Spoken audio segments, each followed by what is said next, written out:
You guys know what always sucks? Playing old video games on an HD TV. You gotta plug right into the AV jacks, which makes everything look all inflated and bad, even if it does take up the entire screen. There's input lag, there's wacky colors, it's a mess. But what if you're like me, and you just don't have the room for an old tube TV because you own too many toy robots? I was afraid I would just have to stick with my Retron 5, or worse, just keep using HD TVs, until I found a solution. The DVD-DO iScan VP30. Ugh. The VP30 is a video upscaler, which means it processes a video signal to make sure it correctly matches the output resolution of an HD TV without any visual crappiness like frame delay or distorted images. You might be thinking to yourself, hey wait, doesn't my TV do that already?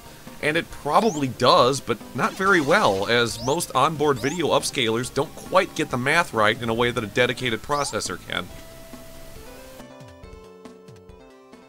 The iScan has a ton of outputs, some of which you might never need. You have VGA, S-video, and composite input, component input, those weird European analog signals I've never seen anything use other than security cameras, and even 4 HDMI inputs so you can keep all of your modern hardware together with it as well. It's all output through one HDMI cord. Once everything's connected, the VP30 gives you a good amount of options to play with. There's standard TV picture controls, and you can define both the input and output resolution of the image, which will have a big impact on picture quality. But hey, none of this is going to make any sense unless we're actually watching it do its thing, right? Forgive my awesome video quality, but here we see what my secret favorite Castlevania game looks like if we plug a Sega CD-X straight into an HD TV.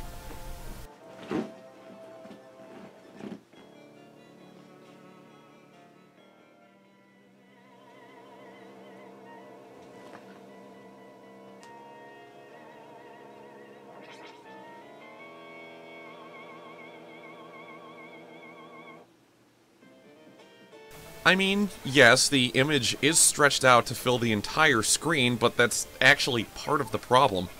Even through my, professional-grade recording equipment, you can tell that the image quality isn't exactly top shelf. There's stretching, there's pixel distortions, the colors seem a little off. Look, maybe I'm just being fussy, but this kinda sucks.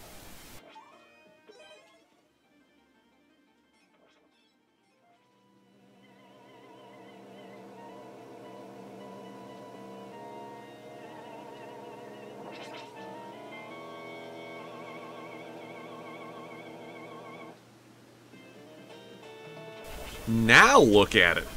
This is footage of Castlevania with the iScan on. Sure, it's now confined to the middle of the screen, but that allows the iScan to present the image in a much more accurate and better-looking fashion. The effect might not come through as well while it's being filmed, but there's a ton more color and definition to the picture now, and the input response is a lot sharper than it might have been with just the HD TV inputs. But hey, we don't have to take Castlevania's word for it. Let's check out some other games.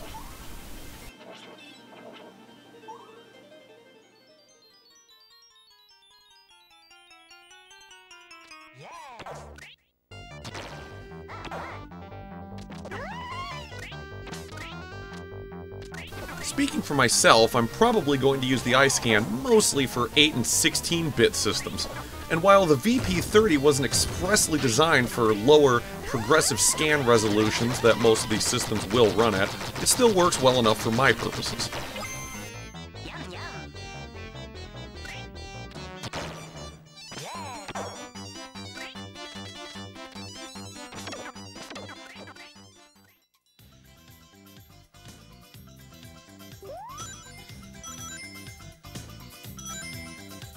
It doesn't quite deliver the same sharpness and clarity that a higher-end model like the FrameMeister would, nor does it have quite the same amount of options, but it's still much better than just plugging into an HD TV, and considering it's much cheaper and easier to find than many of the fancier models, I would say it gets the job done great.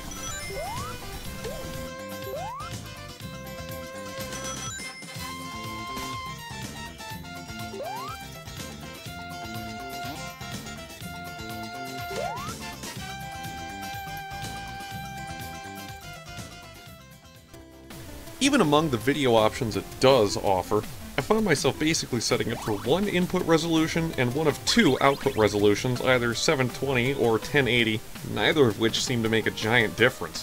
What did make a difference, however, is the choice between progressive scan, P, or interlacing, I.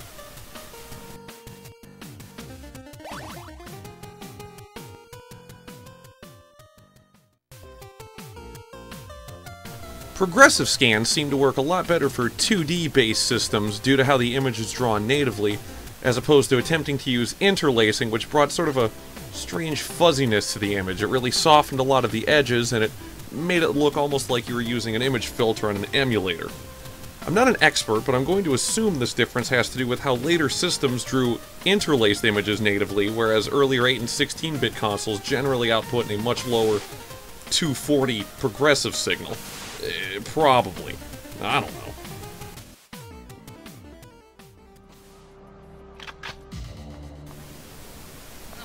Speaking of which, here's Perfect Dark, a 3D game running using interlacing instead of progressive scan.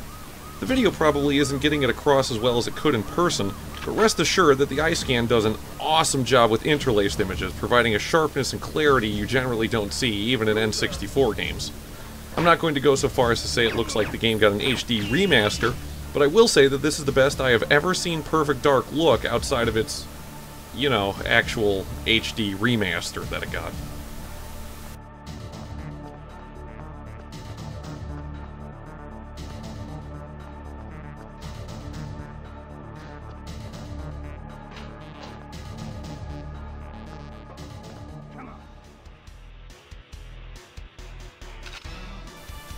And because I love belaboring a point, here's GoldenEye running in progressive scan as opposed to interlacing. Now, we all know the N64 hardware wasn't exactly the best at producing a sharp, clean image in the first place, but I can honestly say that running 3D games in progressive scan makes things a lot worse as far as picture quality and clarity are concerned. It seems particularly bad in on-screen text, where the edges get oddly pixelated and fuzzy, but overall, you're much better off saving progressive scan for older consoles.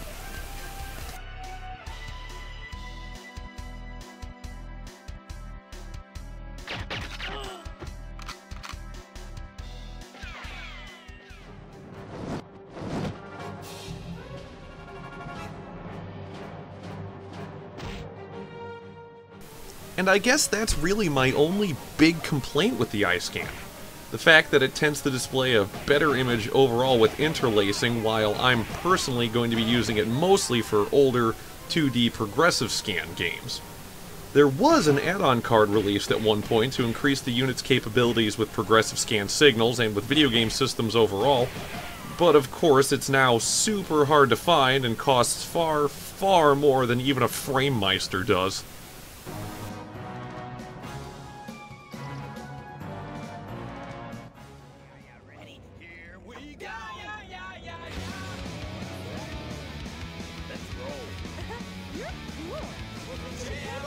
But hey, like I said, I'm more than happy with how it works considering what I paid for it, and since I've already subjected it to hours of use, I'd say I'm content with my purchase.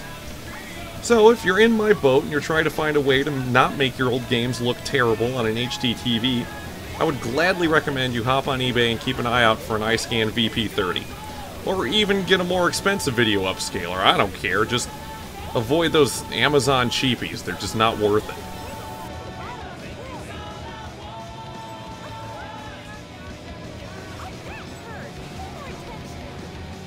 I know this one was a little nerdier than usual, even for me, so I wanted to say thanks for watching the whole thing. I hope it was even remotely helpful. For Video-Tron 2000, I'm Tim, and I'm sure I'll be back one day with another video whenever I get around to it.